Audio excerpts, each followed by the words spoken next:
खुदावंद मसीह यीशु में मेरे अजीजों, मैं प्रभु यीशु मसीह के जिंदा मुबारक नाम में आप सबको सलाम अर्ज करता हूं और आज की इबादत में आपको वेलकम कहता हूं। अजीजों, मैं माफी चाहता हूं, पिछले इतवार आपसे हम कलाम नहीं हो सका और फिर एक बार और माफी मांगूंगा कि आज के बाद भी अब बड़े दिन और नए साल पर हम YouTube पे नहीं मिल पाएंगे, क्योंकि कुछ शेड्यूल ऐसे बने हुए हैं, कुछ ऐसे काफी मसरूफियत रहेगी।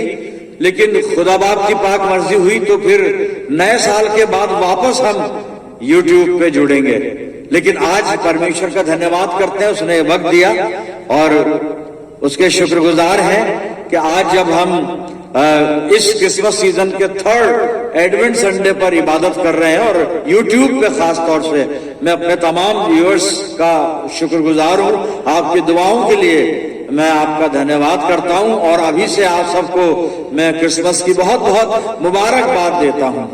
तो आइए हम रुजू करते हैं आज के पाक कलाम की तरफ, जो खुदा बाप ने सामने रखा है कि हम उस पर मनन करें। मलाकी नबी की किताब है, 4 अध्याय 1 से, और मैं इसके 3 पद आपके सामने पढ़ रहा हूं।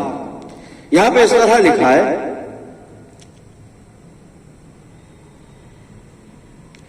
क्योंकि देखो वो दिन आता है जब भट्टी की मानिंद सोजान होगा। आप अपनी बाइबल में देखें, क्योंकि मैं उर्दू की बाइबल कहीं कहीं इस्तेमाल करता हूं।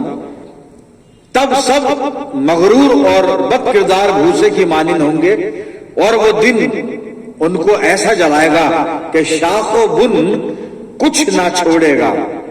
रब्बुल अफ़्फ़ाज फरमाता है। दूसरी आयत देखें, लेकिन तुम पर जो मेरे नाम की ताजीम करते हो आफताब सदाकत ताले होगा और उसकी किरणों में शिफा होगी, और तुम गांव खाना के बछड़ों की तरह कूदो फांदोगे और तुम शरीरों को पायमाल करोगे, क्योंकि उस रोज वो तुम्हारे पांव तले की राख होंगे। रब्बुल अफ़्फ़ाज फरमाता है। खुदावंद की बरकत उसके पाक कलाम के पढ़े जाने पर और सुने जाने पर हो, आमीन। आइए दुआ करें। खुदावंद मसीह यीशु में प्यारे आसमानी बाप, ये वक्त है तेरे जिंदा मुबारक कलाम पर मनन करने का। आसमानी बाप, तो हम में से हर एक को पाक रूह का मसा अता फरमा कि हम रूह की रहनुमाई में होकर तेरे कलाम को सुने, समझे, अपनी जिंदगियों में इसे जज्ब करें और खुदावंद अपनी जिंदगियों में इसको अमली जामा पहना है।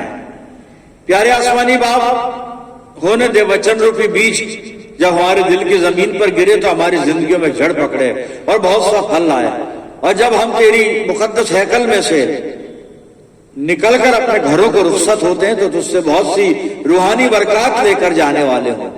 हर तरह से अपने आप को तेरी अधीनता में सौंपते हैं पिता परमेश्वर, और ये दुआ तेरे प्यारे इकलौते बेटे अपने निजात देने वाले खुदावंद यीशु मसीह के जिंदा और मुबारक नाम के वसीले से मांगते हैं। सुन और कबूल कर ले, आमीन।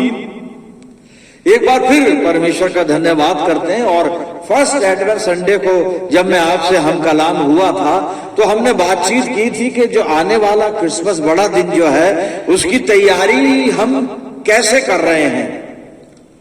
और मैंने इस तरफ ध्यान आकर्षित करना चाहा था सुनने और देखने वालों का कि हम रूहानी तैयारी करें बड़े दिन के लिए।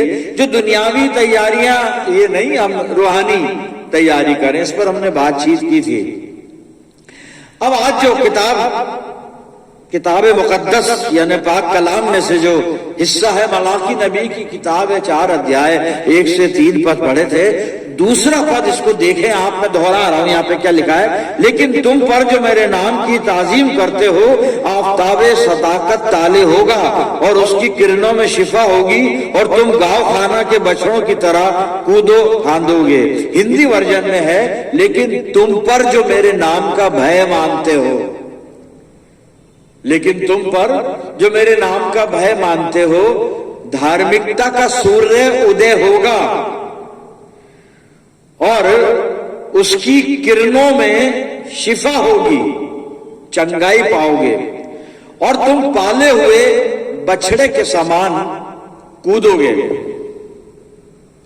यह है इसका मतलब। और ये भविष्यवाणी है, प्रोफेसी है कि तुम पर जो मेरे नाम का भय मानते हो, खुदा अपने नबी की मार्फत ये संदेश पहुंचा रहा है, धार्मिकता का सूर्य उदय होगा। ये धार्मिकता का सूर्य जो उदय होने वाला है भविष्यवाणी के मुताबिक, और हम भी मुंतजिर हैं आने वाले बड़े दिन के 25 दिसंबर। एक अलग ही एहसास होता है, अलग ही जज्बा होता है, अलग ही कैफियत होती है, अलग ही माहौल होता है, सब कुछ एक अलग होता है बिल्कुल जाहिरन। और ये सच बात है कि होना भी चाहिए भाई। बड़ी खुशी का दिन है, मुबारक दिन है, इसमें कोई शक नहीं, जिसकी यादगार हम मनाते हैं कि हमारा नजात दहिंदा दुनिया में आया, पैदा नहीं हुआ, दुनिया में आया, वहां से दुनिया में आया, वचन देहधारी हुआ, इनकारनेशन, खुदा ने अवतार लिया, खुदा जमीन पर आया, परमेश्वर ने शरीर को धारण किया। ये सारी बातें यूहन्ना अपनी इंजील के पहले अध्याय में और पहले 4-5 पदों में स्पष्ट कर चुका है, बार बार बताने की जरूरत उसको नहीं है। खैर, इस भविष्यवाणी को देखें कि खुदा कह रहा है कि जो मेरे नाम का खौफ मानते हैं, मेरे नाम का भय मानते हैं, जो मेरे नाम की ताजीम करते हैं, उर्दू में ताजीम करना, आदर करना, सम्मान करना, पूरी श्रद्धा रखना, पूरा उसमें ईमान रखना, सारी चीजें आ जाती हैं उन पर। खुदा कहता है कि आफताब सदाकत, धार्मिकता का सूरज, सच्चाई का सूरज, जो सच है, बरहक है, यानी सत्य है, वो उदय होगा और उसकी किरणों में शिफा होगी और फिर लोग पाले हुए बछड़े की तरह आनंदित होंगे, खुशी मनाएंगे। ये प्रोफेसी है मेरे अज़ीज़ों। और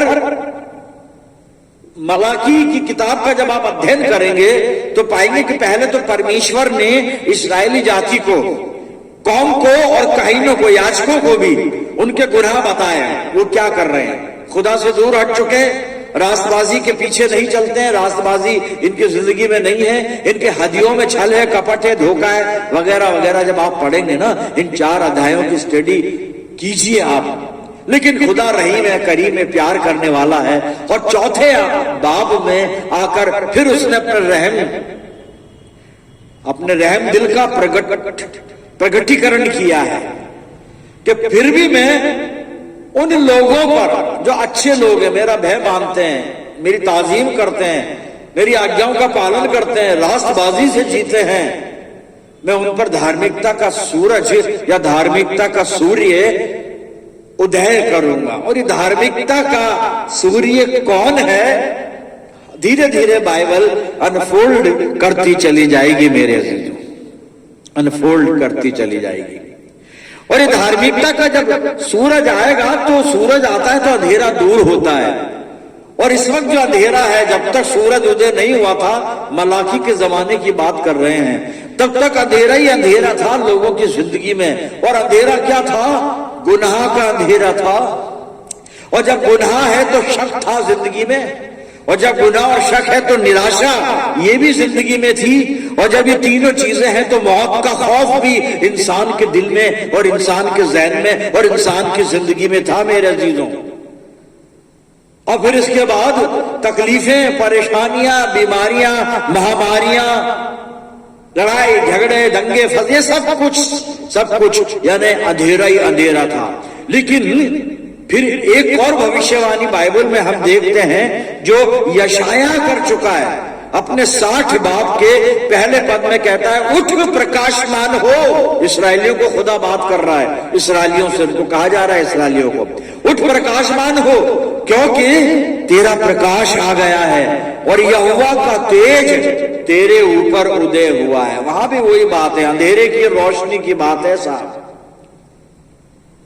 अंधेरे और रोशनी की बात है। वहां अंधेरा क्या है, रोशनी क्या है। अंधेरा जो गुनाहों में पड़े उनकी जिंदगी में अंधेरा है साहब, जो खुदावंद मसीह यीशु के पास और साथ हैं उनकी जिंदगी में रोशनी है, नूर है, प्रकाश है, उजाला है, हम उसको कैसे भी कह दें। तो ये प्रकाशमान हो जाने के लिए तैयार किया जा रहा है खुदा के द्वारा अपने लोगों को कि वो तेरा प्रकाश आ गया है और परमेश्वर का, यहोवा का तेज तेरे ऊपर उदय हुआ है। और ये धार्मिकता का सूरज जो उदय हुआ ना, अब इस सूरज के बाद चांद, सूरज और सारी चीजें बेकार हो गई, इनका कोई अर्थ मनुष्य के जीवन में रह ही नहीं गया। ये रूहानी जिंदगी की बातें हैं, ये स्पिरिचुअल फिलॉसफी है साहब, इसको थोड़ा सा समझने का प्रयास करें। और यशाया की पुस्तक में से मैं कुछ पढ़ना चाहता हूं मैं, और यशाया 7 अध्याय मैंने खोला और 19 और 20 पद सुनिएगा आप क्या लिखा है। जब ये सूरज, धार्मिकता का सूरज उदय हो रहा है ना, तो अब ये चांद, सूरज, इनकी कोई जरूरत नहीं है, बाइबल बता रही है। कैसे नहीं है आप सुने अपनी बाइबल में, आप देखें यशाया नबी की पुस्तक और इसका 60 अध्याय 19-20 पद में लिखा है, फिर तेरी रोशनी न दिन को सूरज से होगी न चांद के चमकने से। चांद दिन में नहीं रात में चमकता है, वो बात यहां पर अंडरस्टूड है, बल्कि खुदावन तेरा अब्दी नूर, अनंत काल का प्रकाश, और तेरा खुदा तेरा जलाल होगा, तेरी महिमा होगी, तेरी रोशनी, तेरा कमाल होगा। तेरा सूरज फिर कभी ना ढलेगा और तेरे चांद को जवाल ना होगा। चंद्र ग्रहण, चांद को जवाल का मतलब है, अमावस चांद को ये जवाल का मतलब है, क्योंकि खुदावन तेरा अब्दी नूर होगा और तेरे मातम के दिन खत्म हो जाएंगे। इस्राएलियों को कहा जा रहा है। और मातम के दिन क्या है? क्योंकि ये कौम गुनाह में पड़ी हुई है, और जो गुनाह में है वो मौत के अंदर है, और जो गुनाह में है वो खुदा से दूर है। मेरे अजीजों, ज्योति चमकेगी। फिर यशाया 9 अध्याय के दूसरे पद में फिर एक और कॉम्प्लीमेंट पेश करता है भविष्यवाणी के तौर पर। कहता है जो लोग अंधेरे में बैठे थे उन्होंने बड़ी रोशनी देखी। जो लोग अंधेरे में बैठे थे उन्होंने बड़ी रोशनी देखी। रोशनी देखी साहब, जो अंधेरे में बैठे थे उन्होंने रोशनी देखी। और रोशनी देखी तो क्या रोशनी देखी? क्या थी वो रोशनी जो आने वाली थी? क्या था धार्मिकता का सूरज जो आने वाला था, जो उदय होने वाला था, जो उगने वाला था, निकलने वाला था? किसी भी तरह से समझ लें, काश समझ में आ जाए, क्योंकि समझ से दूर है उसका समझना। खुदा है, वो खुदा है साहब, समझ से दूर है उसका समझना, और समझ में काश आ जाए समझना। बस खुदा लेकिन किसी किसी के समझ में आ भी जाता है। जी मैं आपको फिर यशाया की किताब की तरफ लेके चलता हूं, और 9 अध्याय मैंने निकाला है। और दूसरा पद मैं जो अभी पढ़ चुका हूं कि जो लोग तारीकी में चलते थे, अंधेरे में चलते थे, उन्होंने बड़ी रोशनी देखी, बड़ी रोशनी देखी। और आगे लिखा है इस आयत के दूसरे हिस्से में, जो मौत के साए के मुल्क में रहते थे उन पर नूर चमका, उन पर नूर चमका। नूर अलौकिक प्रकाश, लाइट नहीं, प्रकाश नहीं, सिर्फ अलौकिक प्रकाश, खुदा का नूर चमका। और ये रोशनी क्या थी? धार्मिकता का सूर्य क्या था, क्या है, क्या होगा? जी सुन लीजिए प्रोफेसी। अब यशाया 9 अध्याय और 6 पद से मैं पढ़ रहा हूं, सुनिए वो किसके बारे में कह रहा है। इसलिए हमारे लिए एक लड़का तवल्लुद हुआ, एक बालक जन्मा, एक बालक पैदा हुआ, और हमको एक बेटा बख्शा गया। आप समझ गए? अब ये रोशनी कौन है? एक बेटा बख्शा गया।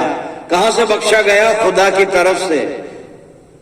हमारे लिए एक बालक उत्पन्न हुआ।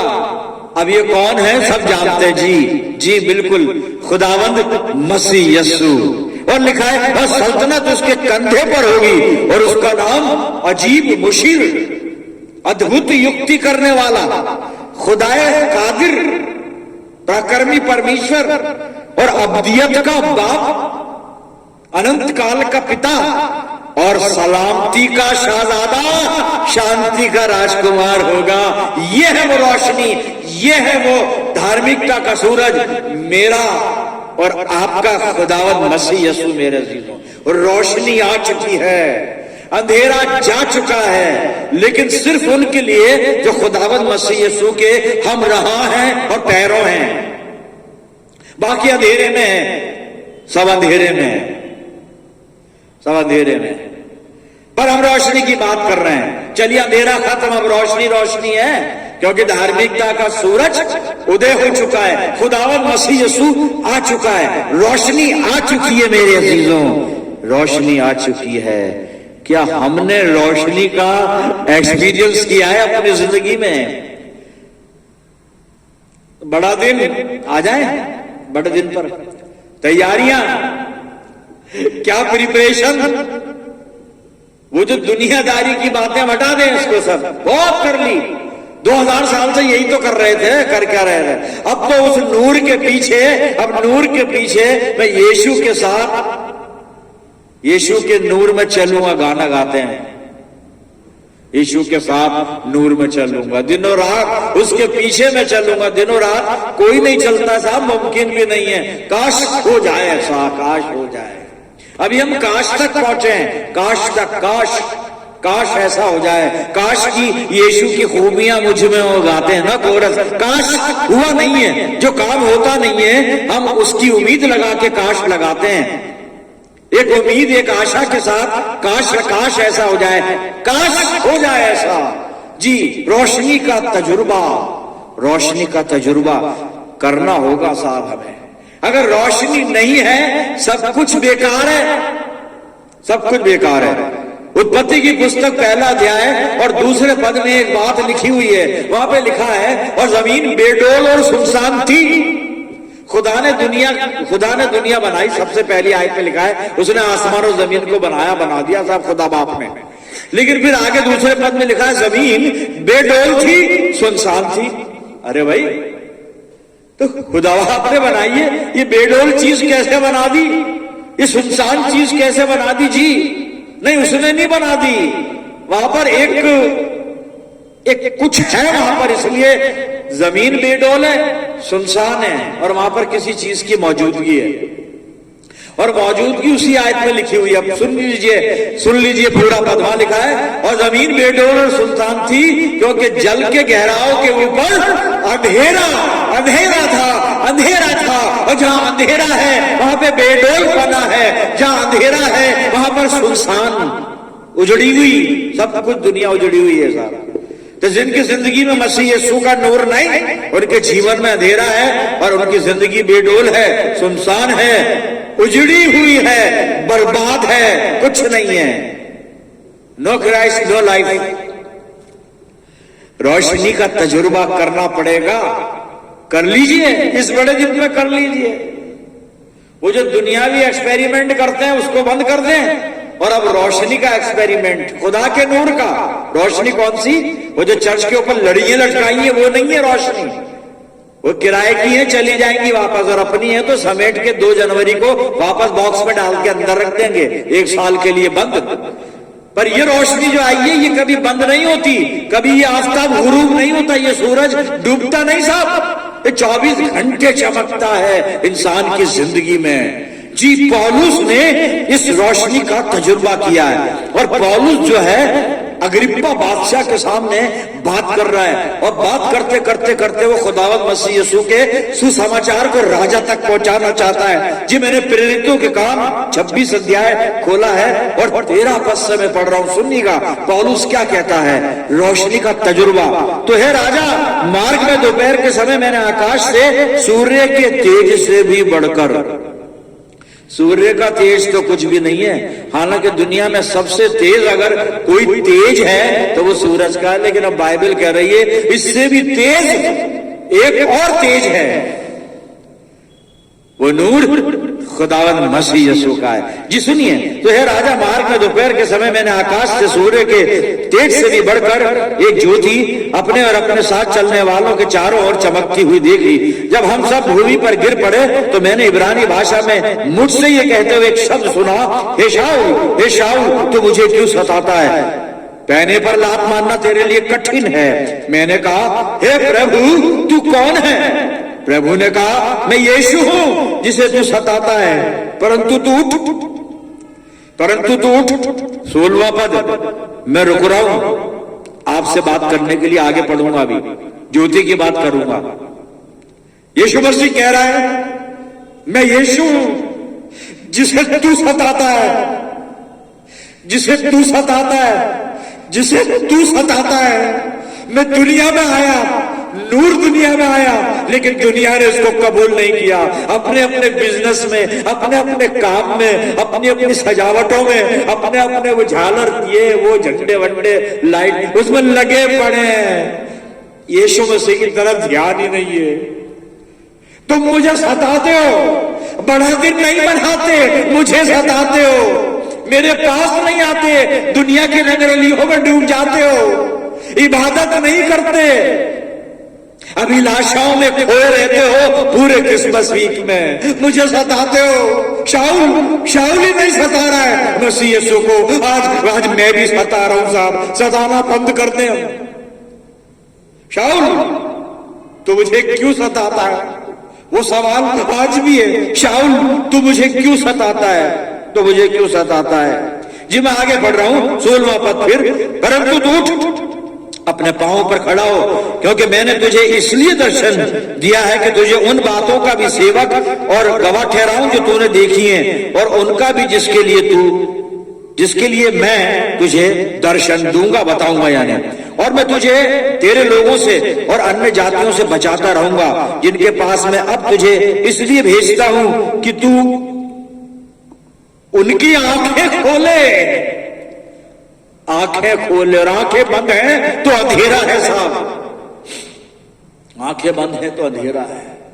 लेकिन अब शाऊल को यानी पौलुस जो बनेगा उसे मसीह यीशु कह रहा है कि अब तू जा उनकी आंखें खोल, उनकी आंखें खोले कि वो अंधकार से ज्योति की ओर, अंधकार से ज्योति की ओर आ जाए, अंधेरे से रोशनी की ओर आ जाए। भाई अंधेरा क्या रोशनी क्या? पादरी साहब 1 घंटे से बोले जा रहे हो अंधेरा रोशनी अंधेरा, अजी बाइबल बता रही है अंधेरा क्या है रोशनी क्या है। सुन लीजिए, आगे सुन लीजिए, यहीं पर ही है जी, अंधकार से ज्योति की ओर। और अब सुनिए, और शैतान के अधिकार से परमेश्वर की ओर फिरे।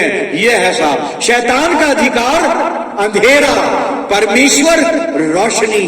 लोग शैतान के अधिकार से निकलकर परमेश्वर की ओर फिर जाए, यह है बड़ा दिन, यह है बड़ा दिन।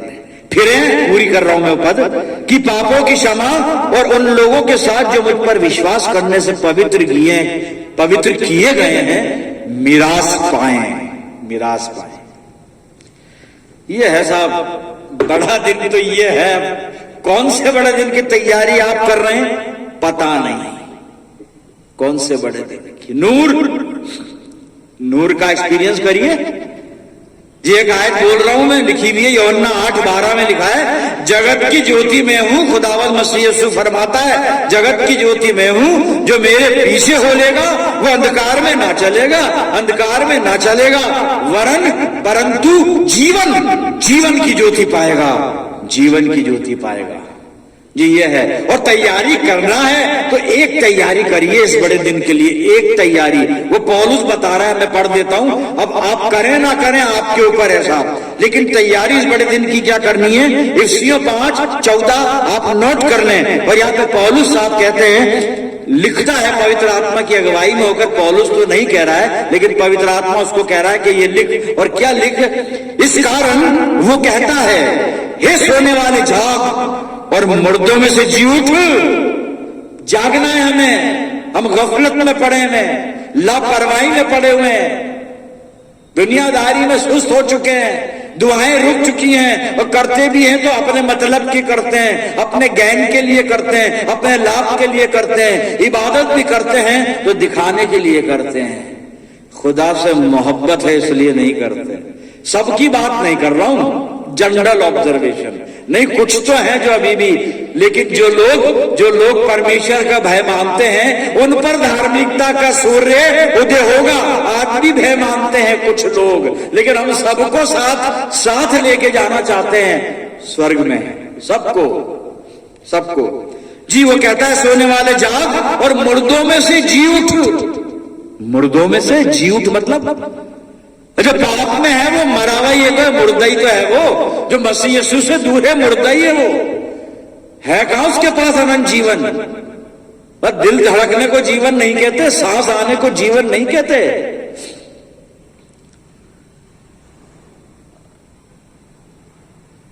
मुर्दों में से जी उठ, तो आगे लिखा है मसीह की ज्योति तुझ पर चमकेगी। और ये होगा फिर हैप्पी क्रिसमस साहब। इस क्रिसमस की तैयारी हम करें, खुदा हमें तौफीक दे कि हम जाग जाएं और गुनाह आलूदा जिंदगी मौत रूपी जीवन से निकलकर जी उठकर खुदावंद मसीह यीशु के लिए तैयार हो जाएं। तो लिखा है वहां पे, तो मसीह की ज्योति एक्सपीरियंस करना है ना यीशु मसीह की ज्योति का, तो उसके लिए दो काम करने पड़ेंगे, सोने वाले जाग और मुर्दों में से जी उठ। तो मसीह की ज्योति तुझ पर चमकेगी। खुदा बाप करे इस क्रिसमस सीजन में हम सब पर मसीह की ज्योति चमक जाए, मसीह की ज्योति चमके, मसीह की ज्योति चमके। अजीज आइए दुआ करें। खुदा बाप हम तेरे कदमों पर हाजिर हैं, दुआ करते हैं कि हमको आत्मा की ऐसी तैयारी दे कि हम सोने वालों में से जाग उठें, मुर्दों में से जी उठें, ताकि इस क्रिसमस सीजन पर यीशु मसीह की ज्योति हम पर चमके। पिता परमेश्वर प्यारे खुदावन, हमारे लिए ये बड़ा दिन जो आ रहा है 25 तारीख को हम इबादत करेंगे शुक्रगुजारी की, हमारे लिए 22 बरकत हो, 22 मसर्रत हो, 22 जिंदगी हो। आसमानी बाप मैं दुआ करता हूं जितने लोग मेरे साथ दुआ में हैं, इन सब पर तेरी शफकत, रहमत और बरकत का साया हमेशा बना रहे। प्यारे खुदा बाप हर एक को अपनी बरकतों से नवाजना। हम सब मिलकर पूरे आलम के लिए दुआएं खैर करते हैं। प्यारे खुदा बाप प्रार्थना करते हैं कि ये बड़ा दिन सबके लिए बरकत का बाइस ठहरे और सबकी जिंदगियों पर तेरा फजल हो। खुदावंद अपना जीवन तेरे इख्तियार में देते हैं पिता परमेश्वर, और ये दुआ तेरे प्यारे इकलौते बेटे अपने नजात देने वाले खुदावंद यीशु मसीह के जिंदा और मुबारक नाम के वसीले से मांगते हैं, सुन और कबूल कर ले, आमीन। अब हमारे खुदावंद मसीह यीशु का फजल, खुदा बाप की मोहब्बत, पाक रूह की रिफाकत और शिराकत हम में से हर एक के साथ, तमाम ईमानदारों के साथ, हमारी सब कलीसियाओं के साथ अब से लेकर हमेशा तक होती रहे, आमीन।